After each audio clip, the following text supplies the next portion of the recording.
Chers amis, bonjour et merci de votre présence aujourd'hui. Cette semaine, nous débutons notre série d'émissions de petits groupes de partage, session automne 2021. Nous nous pencherons sur l'exhortation du pape François intitulée « Avec un cœur de père ». Vous connaissez bien mon invité, Émile Guy. Bonjour, Émile. Bonjour, Paulette. Alors, commençons notre rencontre en demandant à l'Esprit Saint de nous guider avec ce chant prière. Ô Esprit du Dieu vivant, en nos cœurs descends. Ô Esprit du Dieu vivant, en nos cœurs descends. Prends-nous, change-nous, remplis-nous, guide-nous. Ô Esprit du Dieu vivant, en nos cœurs descends. Ô Esprit du Dieu vivant, en nos cœurs descends. Oui, viens Esprit Saint, éclaire-nous et guide-nous.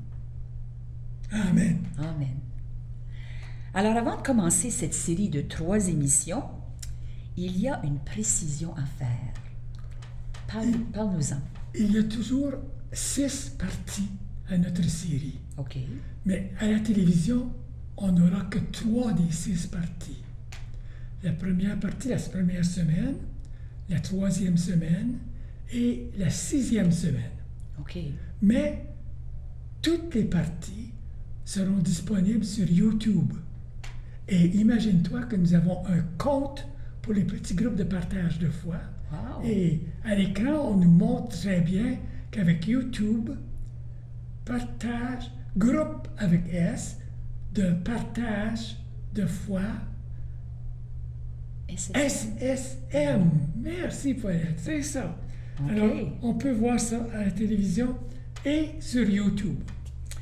Alors, c'est une nouvelle façon de faire pour les petits groupes de partage. C'est comme si on prend un nouveau virage. Exactement. C'est nouveau. Bien que toujours sous les ailes de l'Église diocésaine, on va être quand même appuyé à 100% par l'équipe technique qui va nous aider, mais on aura nos émissions à nous parce qu'on a quand même on a un mandat de participation avec les citoyens pour des rencontres de petits groupes et tout ça. Alors ça va être nouveau. Très bien. Bravo, c'est beau le changement. Oui. Oui. Alors, parle-nous maintenant de ce que les petits groupes étudieront cet automne et ce qui t'a motivé à choisir cette lettre du pape François. Alors, dans nos petits groupes, nous approfondissons divers sujets. Et cette année, le sujet que nous avons choisi, c'est d'étudier ensemble la belle lettre du pape sur Saint Joseph. Oh! Et le pape a intitulé sa lettre « Un cœur de père ». C'est avec un cœur de père que Joseph a aimé Jésus. C'est ça le titre, « Avec un cœur de père ». Et c'est aussi l'année de Saint Joseph. Le pape a déclaré cette année-là, à l'occasion du 150e anniversaire de la proclamation de Saint Joseph comme patron de l'Église universelle. Et je pourrais te dire encore pour d'autres raisons, mais vous allez découvrir au cours de l'émission pourquoi j'ai choisi ce thème-là à approfondir cette année. Bon. Et dans quel but le pape a-t-il écrit cette lettre apostolique? Dans sa lettre, il nous le dit, de 3 buts bien précis. Un, c'est faire grandir l'amour envers Saint Joseph. Faire grandir en nous l'amour. Nous avons la dévotion à Saint Joseph. Mais là, le pape veut nous faire grandir notre amour envers Saint Joseph.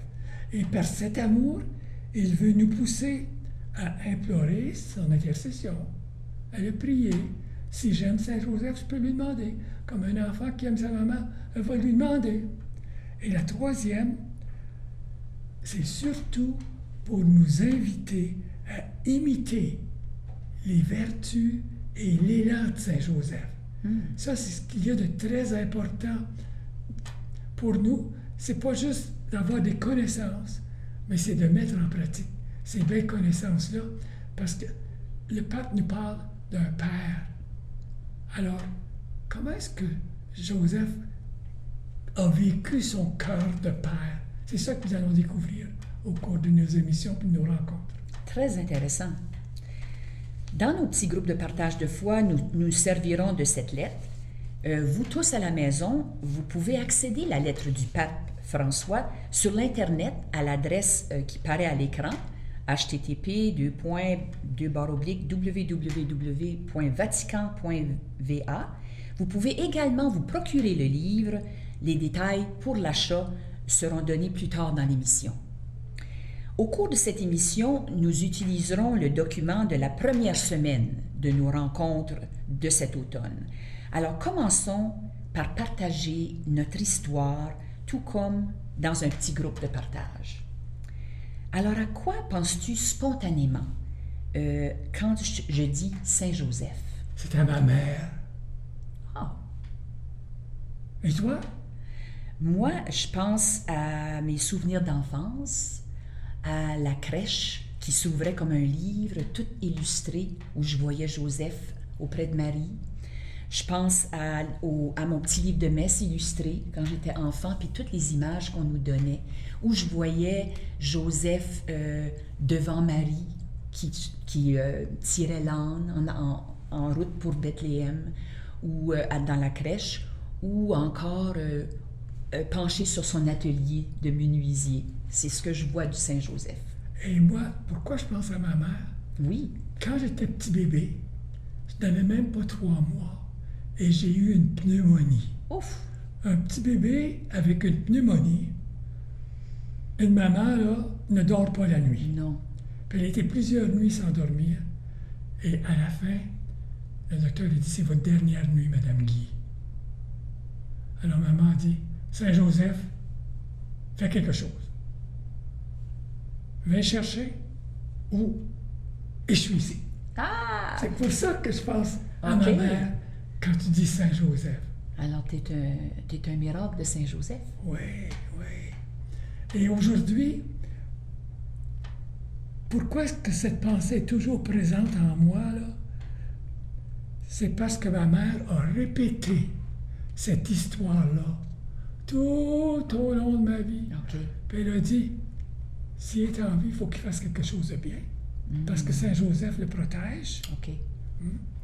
Et je prie Saint-Joseph tous les jours. Pourquoi je pense? Je suis allé à l'oratoire Saint-Joseph. En tout cas, beaucoup d'autres raisons. En tout cas, OK. ça va.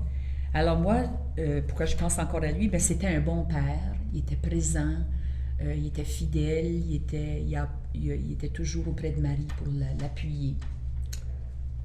C'est ça. C'est bon. Alors, passons à la parole choisie pour cette semaine. C'est une parole tirée du livre de la Genèse. Je vous la lis. Après ces événements, la parole du Seigneur fut adressée à Abram dans une vision. « Ne crains pas, Abram, je suis un bouclier pour toi. Ta récompense sera très grande. » Abram répondit, « Mon Seigneur Dieu, que pourrais-tu donc me donner? Je m'en vais sans enfant, et l'héritier de ma maison, c'est Eliezer de Damas. » Abram dit encore, « Tu ne m'as pas donné de descendance, et c'est un de mes serviteurs qui sera mon héritier. » Alors cette parole du Seigneur fut adressée à Abram. « Ce n'est pas lui qui sera ton héritier, mais quelqu'un de ton sang. » Puis il le fit sortir et lui dit, « Regarde le ciel et compte les étoiles, si tu le peux. » Et il déclara, « Telle sera ta descendance. » Abram eut foi dans le Seigneur, et le Seigneur estima qu'il était juste. Parole du Seigneur. Nous rendons grâce à Dieu. Alors, qu'est-ce qui te frappe? Qu'est-ce qui nous frappe dans cet extrait? Moi, c'est le dialogue entre Dieu et Abraham. C'est un reflet d'une belle relation entre eux, une relation de foi et de confiance. Puis, une relation qui est peut-être possible pour moi et pour nous tous avec Dieu. Voilà. Et moi, ce que j'ai beaucoup aimé, c'est que le Seigneur a dit à Abraham, « Regarde le ciel. Regarde le ciel. » Oui, qu'est-ce que ça me dit à moi? Moi aussi, je peux regarder le ciel. Je peux regarder en haut, mais souvent Jésus a dit, « Ne restez pas là à regarder le ciel. Vous êtes sur la terre. » Alors, ce que ça me dit, Émile, regarde sur la terre. Tu vas voir des signes de la présence de Dieu dans ta vie tous les jours. Et même aujourd'hui, toi, tu es là, tu es un signe de la présence de Dieu. Riley est ici, c'est un signe. C'est lui qui est comme un père pour nous. Il nous organise notre émission. Alors, regarde les signes, Émile, et dis merci. Beau témoignage de gratitude, Émile. Merci. Bon, entrons dans la lettre du pape François maintenant.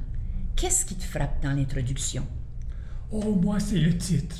Oui. C'est le titre. Oui, c'est beau. Avec un cœur de père. C'est comme ça que Joseph a aimé Jésus, avec un cœur de père. Et c'est merveilleux. Puis nous allons découvrir, le pape va nous aider à découvrir quel est ce cœur de père. C'est un cœur plein de tendresse, d'accueil, d'amour. En tout cas, je ne dis pas tout parce qu'on a 6 émissions pour en parler. Exactement. Moi, ce qui m'a frappé, c'était le oui de Joseph. Comment il était différent de celui de Marie. Parce que Marie, elle a reçu l'ange, elle a eu un dialogue avec elle, puis au bout de la conversation, elle dit « Que ta volonté soit faite, mon Dieu. » Alors que Joseph, lui, c'était juste un songe, puis il se réveille, puis il agit. C'est un oui d'action, où il n'y a pas de parole. Alors, c'est vraiment différent, puis ça montre aussi comment il est discret dans son apostolat, Joseph. Et un petit bout là, que j'aime beaucoup, c'est que Joseph est toujours prêt à accomplir la volonté de Dieu. Tu en as parlé un tout petit peu de la volonté de Dieu. Mais ici, là, c'est que le pape nous dit toujours prêt à accomplir la volonté de Dieu. Et ça me dit à Émile, là, es-tu prêt à faire la volonté de Dieu? Tous les matins, tous les jours, tu dis que ta volonté soit faite. Alors, c'est très important. Oui. Saint Joseph, c'est un modèle pour moi parce qu'il a toujours fait la volonté de Dieu. Puis c'est sans doute pourquoi le pape Pie IX, en 1870, l'a nommé patron de l'Église catholique. Puis pourquoi le pape François, aujourd'hui, souligne cet anniversaire en reconnaissance, puis il veut partager avec nous ses réflexions qu'il a écrites dans son petit livre, dans cette lettre de Un cœur de père. Alors, je veux partager aussi une petite citation que le pape a écrite que je trouve vraiment bien. Et je cite, là, « Nous pouvons tous trouver en Saint Joseph l'homme qui passe inaperçu, l'homme de la présence quotidienne, discrète et cachée, un intercesseur, un soutien et un guide dans les moments de difficulté. Saint Joseph nous rappelle que tous ceux qui, apparemment, sont cachés ou en deuxième ligne, jouent un rôle inégalé dans l'histoire du salut. À eux tous, une parole de reconnaissance et de gratitude est adressée. » Et ça me fait penser à un des évangiles qu'on vient de lire ces jours-ci, à nous autres. C'est que les apôtres étaient entre eux, puis ils parlaient en chemin, puis Jésus les entendait, puis il leur demande « De quoi parliez-vous en route? » Bien là, il était comme un peu gêné de dire « Ouais, qui va être plus grand, là? Il s'en vient faire le royaume. Il s'en vient faire le royaume. Qui va être le plus grand? Est-ce que ça va être moi? Non, ça va être moi. Ils se parlaient de ça entre eux-mêmes. Et Jésus, après ça, leur a dit, le plus grand, là, c'est celui qui va être le plus petit. C'est le serviteur de tous. Alors, Saint Joseph, là, le pape nous dit, Saint Joseph nous dit que il est tellement humble, il est effacé. C'est pas lui. Puis c'est peut-être un peu pour ça qu'il est passé dans l'oubli ces dernières années. Oh, et même Vatican II n'a pas aidé, hein? Parce que Vatican II, à un moment donné, voulait centrer beaucoup sur Jésus, puis voulait faire disparaître ce qui n'était pas important pour nous garder centrés sur Jésus. Alors, on a même fait disparaître les statues de Saint Joseph de nos églises. Alors ça, c'est une autre raison pourquoi le pape nous rappelle. Puis même le pape a inséré dans la messe, quand on dit « Prions avec intercession de tous les saints, Saint Joseph, époux de la bienheureuse vieille Marie ».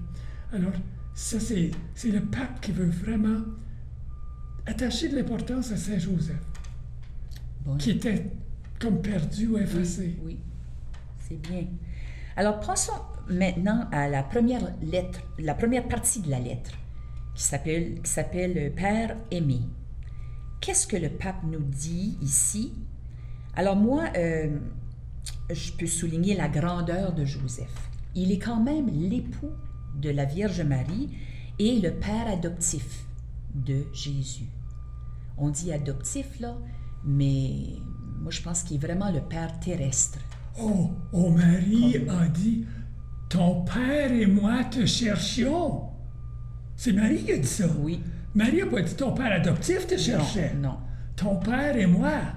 Alors, Joseph est vraiment... Le père. Des fois, on pense père adoptif, mais il est vraiment le père de Jésus. Oui. Et toi, Émile, qu'est-ce que tu en as pris? Moi, j'aime beaucoup quand le pape dit que Saint Joseph a fait le don total de lui-même. Il s'est donné complètement, et à Marie, et à Jésus, puis il se donne encore à nous autres. Oui. Donc, total. Et ça nous invite, nous autres aussi, à donner notre vie. Oui. On dit, qui donne sa vie, la gagne. Mais qui essaie de la garder, la perd. Alors, Saint Joseph est un modèle pour nous de don de la vie pour se servir. Oui. Les plus petits. Oui. Et d'ailleurs, ce modèle de serviteur, il a été adopté par le peuple. Il est très populaire. On voit son nom sur nos églises. Je pense à celle de Chelmsford. On voit son nom dans des congrégations religieuses. Je pense aux Hospitalières de Saint-Joseph. On a son nom sur l'oratoire de Montréal. Puis on voit aussi que de nombreux saints l'ont beaucoup prié. Je pense au Père André, Saint-André, qui en a fait son patron, le grand patron de ses prières. Le frère André, dans le temps qui était là, André, oui. Dans le temps qui était là, les gens allaient voir le frère André, puis ils voulaient des guérisons du frère André. Frère André disait, c'est pas moi qui guéris, c'est Saint Joseph. Allez à Joseph, allez vers Joseph. Et puis en latin, il disait, ite ad Joseph. Okay. Allez vers Joseph. Et le peuple le dit dans sa lettre, allez à Joseph. Puis Joseph est encore aussi un lien dans la Bible pour nous. Et c'est lui vraiment qui est la charnière entre l'Ancien Testament, parce que Joseph est un fils de David, la descendance de David. C'est la charnière de l'Ancien Testament avec le Nouveau Testament, il est le père du Fils. Alors, Saint Joseph, c'est ce qui unit les deux testaments. Oui, il vient unir ces deux testaments. Important. Alors, quel message pouvons-nous retenir?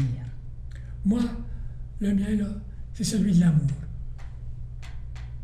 Parce que même dans le titre, quand on dit un cœur de père, quand on pense à Saint-Valentin, on s'envoie des cœurs. C'est l'amour. Et Saint Joseph a été aimé par Dieu, parce que Dieu l'a choisi, parce qu'il l'aimait. Hein? Alors Saint Joseph, l'amour, Saint Joseph a été aimé par Dieu, il a été aimé par Marie, par Jésus, et il est aimé par nous tous aussi. Alors, c'est très important de l'amour avec un cœur de père. Il mérite aussi d'être considéré plus attentivement que par le passé. C'est un saint à invoquer, surtout peut-être pour les familles. Moi, je pense que son rôle de père ne peut pas faire autre que d'inspirer les chefs de famille, puis inspirer, puis donner courage. Puis il est un modèle de fidélité envers les membres d'une famille. Il a toujours été là, il a appuyé, malgré un rôle quand même effacé, mais quand même c'est très important son rôle. Moi je trouve que c'est un guide, puis un bon soutien pour tous nos parents. Parce que, veux pas, la vie familiale, puis guider une famille, c'est pas de tout repos, puis c'est pas facile. Puis quand on peut avoir de l'appui comme ça, il faut l'apprendre. Alors, bravo pour Joseph. Oui. Alors, un message, déjà, ou un souhait? Moi, mon souhait, là, c'est de faire lire la lettre de Saint Joseph. La lettre que le pape a écrite. Elle n'est pas longue. Hein? Elle n'est pas longue. Elle se lit en quelques heures, ou bien si on peut prendre le temps de réfléchir un peu, oui. Mais elle n'est pas longue. Alors, mon souhait, là, c'est de faire lire la lettre en la faisant connaître et en faisant découvrir ce qu'est un cœur de père. Parce que la mère peut avoir un cœur de père. C'est ce que tu dis ça, hein? Oui, la mère peut avoir un cœur de père. Et surtout, dans toutes les familles, mais quand on a une famille monoparentale, puis seulement qu'une maman, alors il faut qu'elle aime beaucoup, même si le père, des fois, est absent. Alors elle, il faut qu'elle prenne la place, puis qu'elle aime avec un cœur de père et cœur de mère. Oui. C'est les deux. Tous les deux. Oui, on a besoin des deux dans la vie. Oui. Bien, moi, je veux te remercier, Émile, pour tout le travail que tu as fait de préparation pour cette émission et puis tous les autres qu'on va avoir pour les rencontres de petits groupes de partage. Puis à travers de toutes les années aussi, que ça fait longtemps que tu fais ça. Que le Seigneur te garde en santé auprès de nous pour longtemps. Afin de trouver l'exhortation, vous pouvez vous rendre sur le site du Vatican, à l'adresse qui va apparaître à l'écran. Avec Google, vous pouvez aussi faire une recherche comme suit, Exhortation apostolique Patris Cordé, puis vous trouverez le texte intégral, puis vous pouvez aussi commander le livre avec l'information qu'on va vous donner à l'écran. Est-ce qu'on a le temps pour une prière? Mais oui. Alors, vas-y. OK. Ô Dieu, qui dans votre providence ineffable avez daigné choisir le bienheureux Joseph pour être l'époux de votre très sainte mère, faites, nous vous en prions, que le vénérant ici-bas comme protecteur, nous méritions de l'avoir pour intercesseur dans le ciel. Ô vous qui vivez et régnez dans les siècles des siècles. Amen. Saint Joseph. Priez pour nous. Saint Joseph. Priez pour nous. Saint Joseph. Priez pour nous. Alors demandons à Dieu de nous bénir tous, de bénir spécialement toutes nos rencontres de cet automne, au nom du Père et du Fils et du Saint-Esprit. Amen.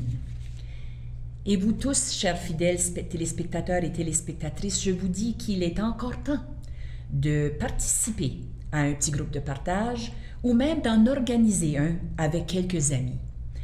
Communiquez avec votre paroisse ou avec Émile Guy, ici au centre diocésain. Il se fera un plaisir de vous aider.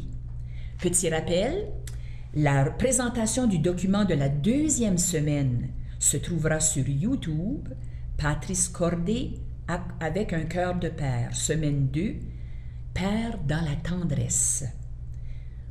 Alors, sans plus tarder, on peut peut-être chanter un beau chant à Joseph. Mais oui. Noble époux de Marie, digne objet de nos chants, Notre cœur t'en supplie, veille sur tes enfants. Veille, veille sur tes enfants. Veille, veille sur tes enfants. Le Sauveur sur la terre reçut tes soins touchants, toi qu'il nomma son Père. Veille sur tes enfants. Veille, veille sur tes enfants. Veille, veille sur tes enfants. Témoin de sa naissance et de ses jeunes ans, gardien de son enfance, veille sur tes enfants. Veille, veille sur tes enfants. Veille, veille sur tes enfants. Quelle belle berceuse. Merci. Merci. Merci à toi. Merci. Apprendre encore à être vrai, apprendre à se connaître, être avant de paraître, s'aimer soi-même comme on est, garder les pieds sur terre et fuir l'imaginaire des top modèles bien trop parfaits. Tous ensemble, il me semble, on pourrait changer le monde de jour en jour, de cœur en cœur.